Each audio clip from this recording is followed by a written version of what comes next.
राष्ट्रवादी कांग्रेस के जाने माने चेहरे एसएम खान, जिन्होंने अपनी राजनीति का सफ़र 35 साल राकांपा में बतौर राजनेता पर राष्ट्रवादी कांग्रेस में दिया, लेकिन बीते दिन एसएम खान ने राष्ट्रवादी कांग्रेस का दामन या कहे कि राष्ट्रवादी कांग्रेस की घड़ी निकालकर भाजपा का दामन या कहे भाजपा की कमल थामा। पिछले कुछ दिनों पहले एसएम खान ने औरंगाबाद में जाकर भाजपा पार्टी में बतौर भाजपा महाराष्ट्र प्रदेश अल्पसंख्यक मोर्चा में प्रदेश अध्यक्ष का पोस्ट लिया। वहीं एक प्रेस वार्ता में एसएम खान ने राष्ट्रवादी कांग्रेस पर तीखा वार करते हुए कहा कि मैंने अपने ज़िंदगी का 35 साल राष्ट्रवादी कांग्रेस में बर्बाद कर दिया, जहां पर सिर्फ लोगों का शोषण किया जाता है। वहीं दूसरी तरफ भाजपा और प्रधानमंत्री मोदी वाहवाही करते हुए भाजपा और पीएम मोदी को मुसलमान समुदाय का मसीहा तक बता दिया। मतलब वजूदी हुई कि आपको पार्टी छोड़ना पड़ा और भारतीय जनता पार्टी में आपको भी महाराष्ट्र उपाध्यक्ष में पोस्ट मिला है, क्या ऐसी क्या बात आ गई? देखिए, पार्टी छोड़ना और पार्टी से दूसरी पार्टी में जाना वो अलग मसला है, लेकिन मुझे लगा कि माननीय आरएसएस चीफ मोहन भागवत जी ने, अभी मैं 15-20 दिन पहले उनका इंटरव्यू देख रहा था चैनल पे, उन्होंने कहा कि हिंदुस्तान के अंदर अक़लियतों को डरने की ज़रूरत नहीं और हम अक़लियतों को बीजेपी से जोड़ने की पूरी कोशिश कर रहे हैं और हमारा ये काम चालू रहेगा। उन्हीं की बात को देखते हुए मुझे लगा कि हम लोग लगता है 70 साल से कांग्रेस के गुलाम और कांग्रेस के बहकावे में रहते हुए, डर के खौफ में रहते हुए कांग्रेस से क्यों ना बीजेपी जोड़ी जाए। तो वो सब कुछ देखते हुए मैंने बीजेपी ज्वाइन किया हूँ और माननीय मोदी जी का काम भारतवर्ष नहीं, पूरे भारत और हिंदुस्तान के बाहर, देश के बाहर, दुनिया में जो हिंदुस्तान का नाम रोशन किया उन्होंने, अमित शाह जी ने जो एक हिंदुस्तान के अंदर पैगाम दिया, ना झगड़ा ना फसाद, यहाँ चाहिए विकास। तो उस विकास को देखते हुए मैंने माननीय फडणवीस जी, महाराष्ट्र के जो चीफ हैं, और हमारे जो पार्टी के महाराष्ट्र के जनरल सेक्रेटरी और माइनॉरिटी इंचार्ज केलेकर साहब, उनके नेतृत्व में और भाई नितिन गुप्ता जी के साथ में बीजेपी ज्वाइन की।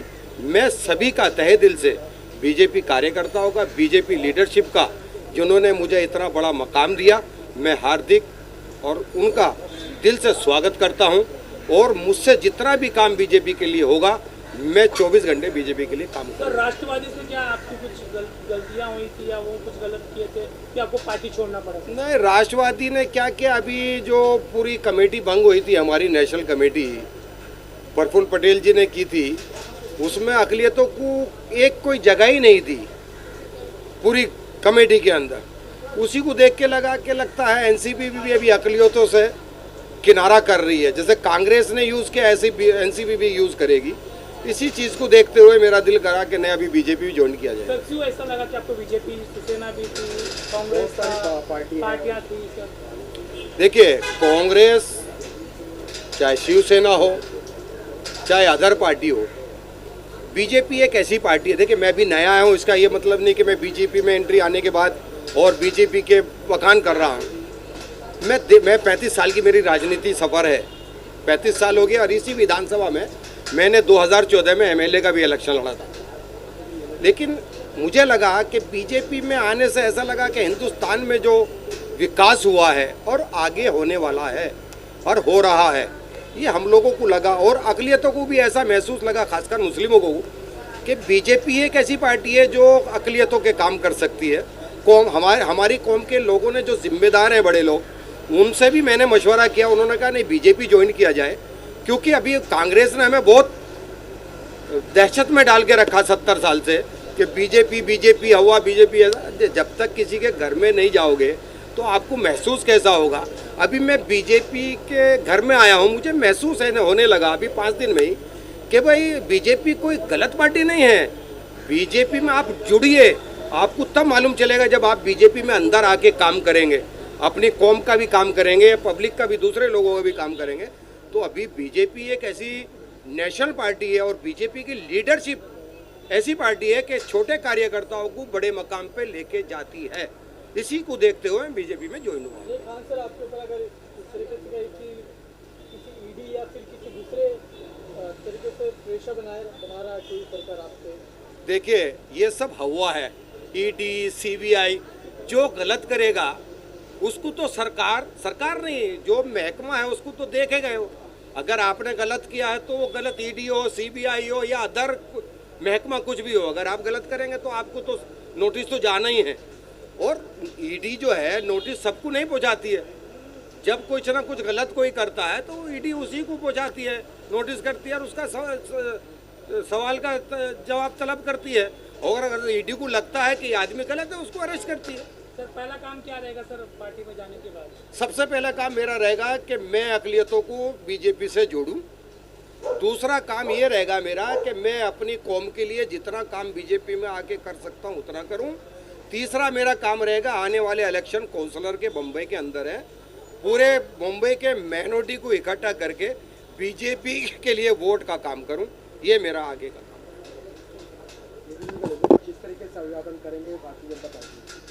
देखिए, भारतीय जनता युवा मोर्चा मुंबई का सचिव होने के नाते मैंने खान साहब का पहले दिन ही सत्कार किया। जब मुझे पता चला कि खान साहब भारतीय जनता पार्टी में आ रहे हैं तो बहुत हमारा वर्सोवा विधानसभा के लिए बहुत अच्छी खुशी की लहर है, क्योंकि हमको भी एक मुस्लिम लीडर पूरे मुंबई के अंदर चाहिए था। खान साहब की पकड़ काफ़ी सालों से है, आप लोग जानते हो 30-35 सालों से खान साहब समाज में काम कर रहे हैं। काफ़ी NGO के से लोग जुड़े हुए हैं और माइनॉरिटी के उनके साथ, माइनॉरिटी और उत्तर भारतीय लोग काफ़ी खान साहब के साथ जुड़े हुए हैं। आज वो डायरेक्ट बीजेपी को समर्थन कर रहे हैं, इससे अच्छी हमारे लिए क्या बात है। आने वाले मुंबई महानगर पालिका के अंदर जो मेयर का चुनाव है उसमें बीजेपी अपना मेयर बैठा लेगी। SM खान साहब उसके अंदर पूरा सहयोग करेंगे, उनकी पूरी टीम सहयोग करेगी और जिस तरह से खान साहब को जो भी बीजेपी में सहयोग चाहिए वो हम लोग करने के लिए तैयार हैं। और नितिन जी, जिस तरीके से शिंदे ग्रुप को लाने में मोहित कंबोज का बड़ा हाथ था, इसी तरीके से आपका भी हाथ है खान सर को लाने में? देखिए ऐसा है, मेरे पास अच्छे बड़े डिसेंट लीडर है जो बीजेपी में आना चाहते हैं। एक जरिया होना चाहिए कि एक भाजपा नेताओं से कैसे दोनों का कांटेक्ट होना चाहिए, वो कांटेक्ट का एक हमने काम किया है। मेरे पास में और भी राजनीतिक दलों के अच्छे लीडर्स हैं जो भारतीय जनता पार्टी में जुड़ना चाहते हैं और खान साहब जैसे और अच्छे चेहरे बीजेपी में आने के लिए तैयार है और उनको लेके आऊँगा। क्या ये इस तरीके से जो मुसलमान कम्युनिटी उनको एक तरीके से बीजेपी में आकर्षित एक वोटर्स के तौर पर आप देख सकते हैं? देखिए, खान साहब का जब मुझे मैसेज मिला कि भारतीय जनता पार्टी ज्वाइन कर रहे हैं तो खान साहब एक सामाजिक ऑल इंडिया लेवल के नेता है। तो जब वो ये पार्टी ज्वाइन किए तो मुझे माइनॉरिटी का जो वोट है, उत्तर भारतीय का जो वोट बैंक है, जो मुस्लिम समुदाय के लोगों को लगता था कि बीजेपी का हमारा कोई लीडर नहीं है, रहनुमा नहीं है, आज उनके लिए खान साहब एक सामने बैठे हुए बीजेपी के नेता। और बीजेपी ने उनको सम्मानजनक पद भी दिया है, माइनॉरिटी का महाराष्ट्र का उपाध्यक्ष बनाया है, काफ़ी सारी जवाबदारियाँ दी है, किसी ना किसी जिले के प्रभारी भी उनको बनाया जाएगा।